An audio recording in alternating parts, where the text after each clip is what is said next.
Eles estão fazendo os protestos. Nós podemos ver que a maioria das manifestações está concentrada ali na metade norte do estado.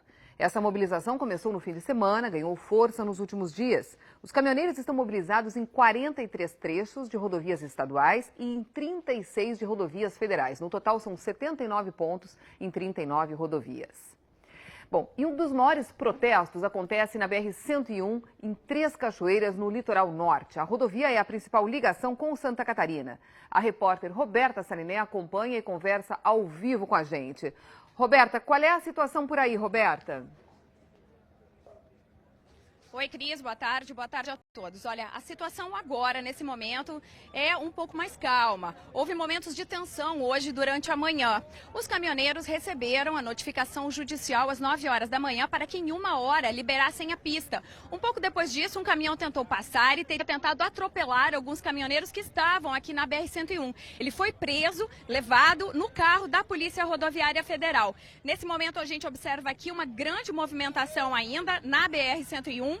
A pista está liberada para carros que continuam passando. Alguns caminhões estão deixando aqui o protesto ou vindo de Santa Catarina e passando por aqui, mas são poucos. A maioria dos caminhoneiros me disse que vai permanecer aqui, que não vai liberar a rodovia, que não vai desistir dessa manifestação. A cidade ainda está tomada de caminhões, 4.000 caminhões ocupam as ruas de Três Cachoeiras e muitos caminhões estão aqui ainda na beira da rodovia. Os caminhoneiros dizem que querem mais garantias do governo federal e que por isso e por enquanto devem permanecer aqui na BR-101 em Três Cachoeiras. Cristina. Ok, Roberta. E olha, em Erechim, na região norte do estado, desde ontem à tarde já faltava combustível nos postos e filas enormes se formam nos que ainda tinham um pouquinho de gasolina. O protesto na RS 135 em Getúlio Vargas bloqueou a rodovia, impedindo a chegada de caminhões das distribuidoras de Passo Fundo. Foram 2 dias de bloqueio total. Ontem à noite, após a reunião em Brasília, o trânsito foi liberado. Poucos postos receberam combustível, mas hoje de manhã já voltou a faltar. Os caminhoneiros voltaram a bloquear o trecho da rodovia às 8 horas da manhã e não há nenhuma previsão de liberação da estrada, muito menos da chegada de mais combustível. E na região noroeste segue a preocupação com o abastecimento de diversos produtos. Nós vamos agora a Santa Rosa conversar com o repórter Maurício Rebelato. Maurício, quais são os transtornos que esse protesto está trazendo aí à região? Boa tarde. Boa tarde, Cristina. Os problemas são muitos e em diversos setores. Mesmo com as determinações judiciais, já são 14 os pontos de bloqueios em rodovias federais e estaduais aqui da região. Algumas cidades estão sem gasolina. Santo Cristo, município que fica a 20 quilômetros aqui de Santa Rosa, a gasolina terminou há 2 dias. Com a falta do produto, pessoas que dependem de veículos para o trabalho estão preocupadas, como os taxistas, por exemplo. Em alguns supermercados, as prateleiras de frutas e verduras estão praticamente vazias. O maior frigorífico de suínos do estado deve retomar as atividades de abate nesta tarde.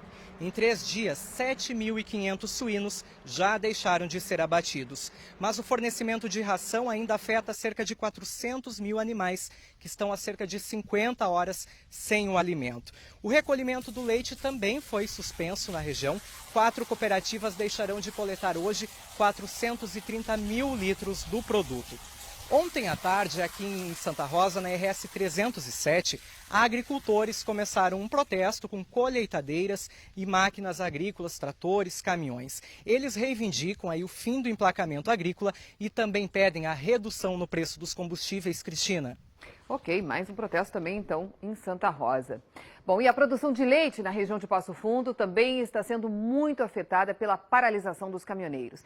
Em Ernestina, o protesto está trazendo prejuízos para diversos setores. Numa propriedade rural, leite foi jogado fora. A produção inteira de um dia foi perdida em pouco tempo. Por causa das paralisações, o recolhimento de leite foi interrompido. Uma situação que deixou muitos produtores sem outra alternativa a não ser a produção fora.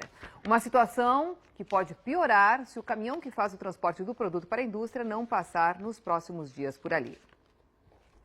E olha, ontem em Brasília começaram as negociações entre caminhoneiros e o governo. Foram discutidos vários pontos, mas para o principal deles, que era a diminuição do preço do diesel, o que os caminhoneiros conseguiram foi a promessa de que o valor atual não será reajustado por 6 meses. Nós vamos falar ao vivo com a Carolina Bahia.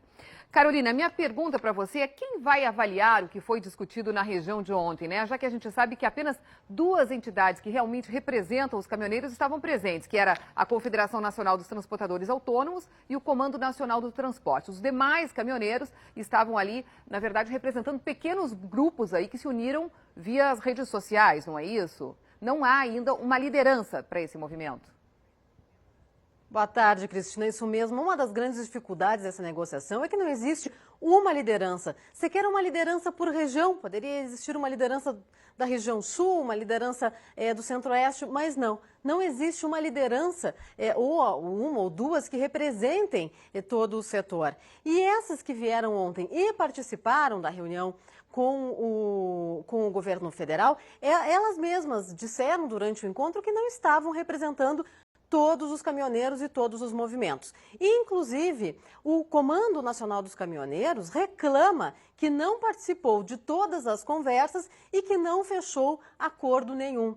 E aí vocês já identificam a dificuldade de se fechar um acordo, de se negociar a partir do momento que não há um interlocutor estabelecido e que existem lideranças de alguns caminhoneiros que dizem que não participaram da reunião e que não concordam com a proposta do governo. Bom, agora chegou a informação do deputado federal Elvino Bongás dizendo o seguinte, que se os caminhoneiros do Rio Grande do Sul resolverem acabar com a mobilização aí no estado, na próxima segunda-feira o ministro da Secretaria-Geral da Presidência da República, Miguel Rosseto, vai ao Rio Grande do Sul conversar com eles. Mas não podemos esquecer, é um movimento que atinge vários estados e ainda vários pontos a serem conversados com o governo. Com vocês, Cristina.